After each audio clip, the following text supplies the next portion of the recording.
है, इसको कैसे किस किस तरह से इसको किया जाता है, कितने सारे तरीके हैं इसको सॉल्व करने का, ये सब आज हम लोग बात करने वाले हैं। और हम जो क्वेश्चन यहाँ पर लिए हैं ये आर.एस. अग्रवाल और एनसीईआरटी दोनों ही बुक से क्वेश्चन लिए गए हैं। ये इंट्रोडक्शन क्लास है, पार्ट 1 है, और इसके आगे जितना भी एक्सरसाइज होगा सबका अलग अलग पार्ट बनाएंगे। सबसे पहले हम लोग जानते हैं कि फैक्टर, सबसे पहले ये हुआ है फैक्टराइजेशन। फैक्टराइजेशन से पहले हमें ये जानना है कि फैक्टर क्या है। फैक्टर अगर हम जान लेते हैं तो फैक्टराइजेशन समझना थोड़ा सा आसान हो जाएगा। हम क्लास 5-6 में ही ये पढ़े हैं कि फैक्टर क्या होता है। जैसे कि मान लीजिए हम एक नंबर लेते हैं 30 जो है वो किस किस के टेबल में आता है। सबसे पहले कोई भी टेबल 1 से आना ही है। 1 का टेबल में 30 आएगा और 30 का टेबल में 30 आएगा। इसके अलावा 2 का टेबल में आएगा, 3 का टेबल में आएगा, 4 का टेबल में नहीं आएगा, 5 का टेबल में आएगा, फिर 6 का टेबल में आएगा। और इस तरह से आगे अगर हम देखेंगे 7 में नहीं, 8 में नहीं, 9 में नहीं, फिर किस में आएगा तो 10 में आएगा। फिर अगर बात करें तो फिर 15 में आएगा। इस तरह से ये जो क्रम बढ़ता जा रहा है, इसका मतलब क्या है कि 30 का जो फैक्टर है, 30 का फैक्टर कौन कौन सा है, 1, 30, 2, 3, 5, 6, 10, 15 एंड सो ऑन। जो भी इसमें फैक्टर होगा आई थिंक, और इसके आगे होगा नहीं, सीधे 30 से होगा। तो ये जो 1, 30, 2, 3, 5, 6, 10, 15 ये क्या है, ये 30 का फैक्टर है। फैक्टर समझ में आ रहा है। अब अगर हम बात करें 24, तो 24 किसका किसका फैक्टर है, ये जानने के लिए हम क्या करेंगे, आपको क्लास 5 में पढ़ाया गया होगा एलसीएम। एलसीएम कैसे निकालते हैं, जैसे देखिए यहाँ पर अगर हम लिखेंगे 24 सबसे पहले हम क्या करेंगे 2 का टेबल में, 2 का टेबल में 12, फिर 2 का टेबल में 6, फिर 2 का टेबल में 3, इसका मतलब 2, 2, 2 एंड 3। तो यहाँ पर 24 का जो फैक्टर हुआ क्या हुआ, 1 तो होना ही है, 24 होना ही है। इसके अलावा 2 हुआ, 2, 2 एंड 3। इसके अलावा हम इसको ऐसे भी लिख सकते हैं, 4 का टेबल में आता है, 6 का भी टेबल में आता है।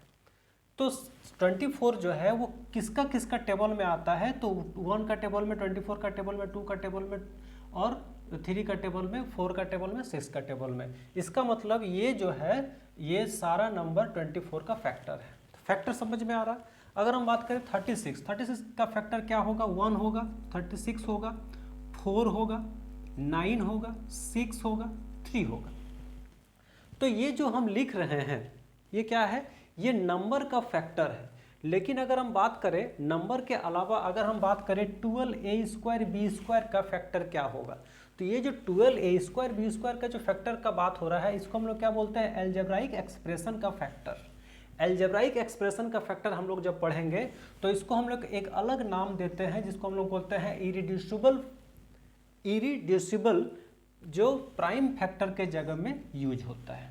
समझ में आ रहा। अब अगर हम बात करें 12a² b² का क्या फैक्टर होगा, तो 12a² b² का फैक्टर हो सकता है 12 इंटू a इंटू b, ये हो सकता है, या ऐसा भी हो सकता है 2 into 6 into a into b, ये भी हो सकता है, या ये भी हो सकता है 3 into 4 into a into b। तो ये जितने भी हम लिख रहे हैं ये सब क्या है, 12 का फैक्टर है। अब अगर हम बात करें 15xy, तो हम इसको ऐसे भी लिख सकते हैं 3 into 5 into x into y, ये भी लिख सकते हैं। तो कहने का मतलब है कि जिस तरह से हम लोग फैक्टर नंबर्स का करते हैं, उसी तरह से जो एल्जेब्राइक एक्सप्रेशन होता है उसका भी फैक्टर होता है, और कैसे होता है वो आपको हम बता दिए हैं। तो अब अगर हम बात करें इस तरह से फैक्टर जो है, अब जैसे क्वेश्चन है कि फाइंड द कॉमन फैक्टर। अब ये दोनों का कॉमन फैक्टर क्या है, कॉमन फैक्टर जानने से पहले हमें क्या करना है कि हमको दोनों का HCF निकाल लेना है। LCM HCF आई थिंक आप सभी को आता है। अगर हम 12 और 36 का बात करें, अगर हम इसका HCF ले तो HCF क्या होता है HCF, इसका मतलब होता है कि वो कौन सा मैक्सिमम हाईएस्ट कॉमन फैक्टर, यानी कि वो कौन सा टेबल है मैक्सिमम जो है वो 12 और 36 दोनों डिवाइड कर दे। तो वो टेबल निकालने के लिए हमें HCF निकालना है, या फिर हम इसको ऐसे भी निकाल सकते हैं, इसका जो कॉमन फैक्टर होगा वो होगा 12 होगा और 4 होगा। अगर हम बात करें 12 और 4 में, तो फिर 4 का टेबल में 12 भी कट जाता है, इसका मतलब ये 4 हो जाएगा। आइए हम इसको HCF के द्वारा समझते हैं। सबसे पहले अगर हम लिखेंगे 36 को अगर हम 12 से करते हैं तो 12 3 जा 36। अब अगर हम बात करें 12 का, तो 12 जो है वो 4 से पूरी कट जाता है, तो 4 जो हो गया वो आपका कॉमन फैक्टर हो गया। तो इसका मतलब है कि अगर हम इसका कॉमन फैक्टर निकालेंगे तो कॉमन फैक्टर निकालने के लिए क्या करना होगा, हमको HCF निकालना है। तो इसका HCF क्या हो गया, इसका हो गया कॉमन फैक्टर 4। अगर हम बात करें इसका 14PQ और 28P²Q², देखिए यहाँ पर P भी है, P भी है, Q भी है, Q भी है, लेकिन यहाँ पर X था, यहाँ पर X नहीं था, इसलिए हम यहाँ पर 4X नहीं लिखेंगे।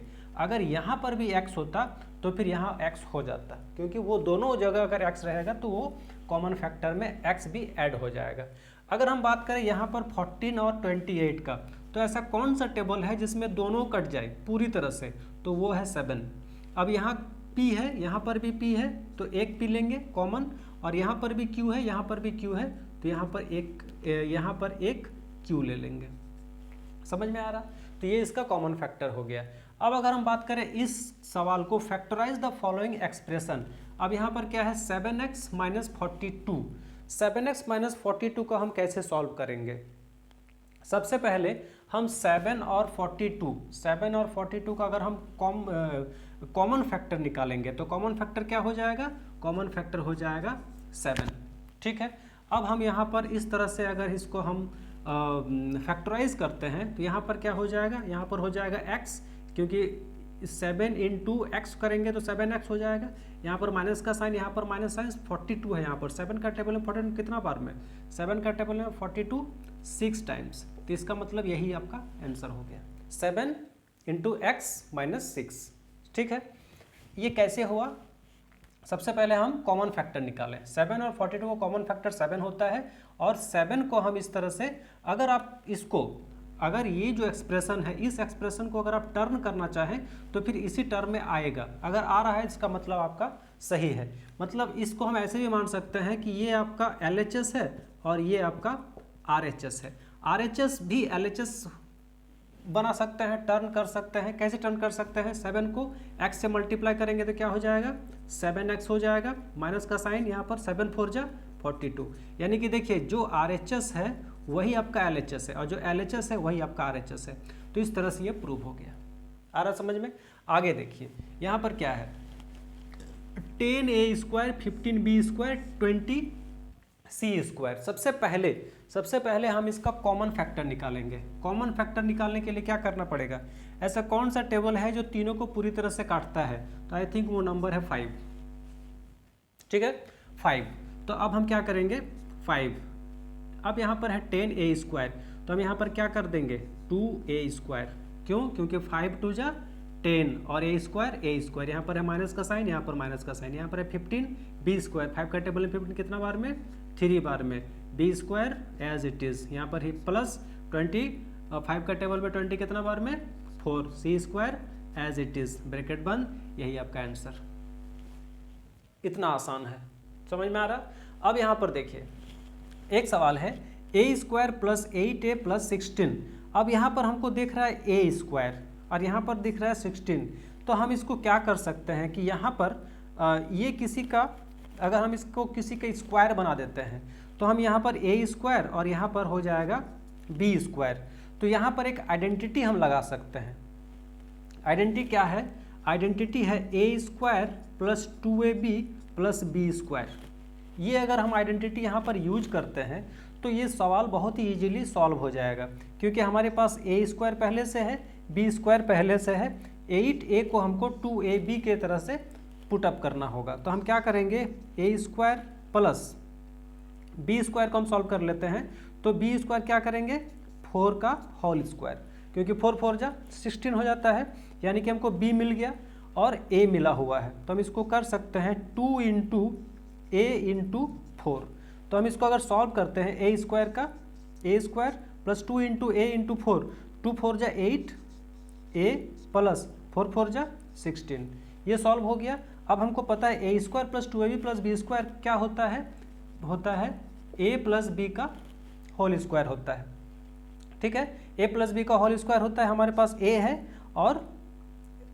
ए है और बी भी है, क्योंकि ये हम बी मान लिए हैं, तो हम इसको लिख सकते हैं ए प्लस बी कितना है 4, दोनों का होल स्क्वायर। यही आपका आंसर हो गया। यानी कि इस टर्म को इस टर्म में कन्वर्ट कर लेना है और फिर इस टर्म को इस टर्म में कन्वर्ट कर लेना है। तो हमारे पास कौन सा है, हमारे पास ये एक्सप्रेशन है, तो इस एक्सप्रेशन को हम इस एक्सप्रेशन में कन्वर्ट कर दिए। समझ में आ रहा है? तो इसको हम ऐसे लिख सकते हैं। इसको अगर हम सॉल्व करेंगे तो इसको सॉल्व करने से फिर मेरा यही एक्सप्रेशन आ जाएगा, तो समझेंगे कि दोनों सही है। अब आप इस क्वेश्चन को देखिए, क्या है 49y square 84yz and 36z square. Same identity use होगा। आइडेंटिटी क्या है, a square plus 2ab plus b square. अब हम समझते हैं ए स्क्वायर को क्या करेंगे, तो हम कर देंगे 7y स्क्वायर प्लस 2ab करने से पहले हम इसको b निकाल लेते हैं। b क्या है 36, यानी कि हो जाएगा क्या 6z स्क्वायर, क्योंकि 6 या 36 होता है। ठीक है, अब 6z स्क्वायर, अब हमें a भी मिल गया b भी मिल गया, तो हम क्या करेंगे 2 इंटू 7y इंटू 6z। अब 2 7 जा 14, 14 6 जा 84। अब हम यहाँ पर लिख सकते हैं yz, यानी कि 7 7 जा 49y square plus 2 7y 6z plus 36z square. अब हमारे पास ये यहाँ पर पहले से दिया हुआ इस आइडेंटिटी को हम अगर चेंज कर देते क्या होता है, a प्लस बी का होल स्क्वायर होता है। a हमारे पास है तो क्या लिखेंगे 7y प्लस b क्या है 6z है, तो 6z ब्रैकेट बंद, यहाँ पर स्क्वायर। यही आपका आंसर है। अब इसको अगर आप सॉल्व कीजिएगा तो सेम यही आना है। तो अगर ये सॉल्व करने से अगर ये आ रहा है तो फिर आपका सवाल सही है और आप जो बनाए आपका आंसर भी सही है। समझ में आ रहा? अब अगर हम बात करें इसका फैक्टराइज करना है 63a square minus 112b square. अब हम यहाँ पर दिख रहा है हमारा एक आइडेंटिटी दिख रहा है a square minus B square. A square minus B square का फॉर्मूला क्या होता है, a square minus B square का फॉर्मूला होता है ए प्लस बी और ए माइनस बी, यानी हमको इसको इस फॉर्म में लिखना है। लेकिन ये लिखने से पहले हमको इसको सॉल्व करना है। सॉल्व कैसे करेंगे, तो हम यहाँ पर एक कॉमन ले लेते हैं 63 और 112। क्या कॉमन होगा, कॉमन हो जाएगा आपका 7। ठीक है, 7 कॉमन हो जा रहा है। अब हम यहाँ पर क्या करेंगे, 7 अगर हम कॉमन कर देते हैं तो हमको अगर ए स्क्वायर करना है तो हम यहाँ पर कर सकते हैं 3a का स्क्वायर माइनस, अब ये 3a स्क्वायर क्यों आया, क्योंकि 3a स्क्वायर का मतलब क्या होता है 3 इंटू 3 बराबर क्या होता है 9। अब 9 इंटू 7 क्या होता है 63। अब चूंकि यहाँ पर a का भी स्क्वायर है तो a का स्क्वायर है, इसका मतलब आपका 63a स्क्वायर हो गया। इसका मतलब ये तो सॉल्व हो गया। अब अगर हम इसको सॉल्व करते हैं तो क्या होगा, इसको सॉल्व करने के लिए भी हम 7 को कॉमन ले लेते हैं, क्योंकि और यहाँ पर हम कर देंगे 4b का स्क्वायर, क्योंकि 4 का क्या होता है 4 इंटू 4 इक्वल टू होता है 16 और 16 इंटू 7 क्या होता है 112। समझ में आ रहा है? अब अगर हम देखें तो 7 दोनों जगह 7 कॉमन है, तो हम इसको क्या करेंगे, हम इसको कर सकते हैं 7 3a प्लस 4b और फिर क्या करेंगे 3a माइनस 4b। ये आपका आंसर हो गया। आ रहा समझ में? ये तरीका है। आई होप आपको इतने जो सवाल है ये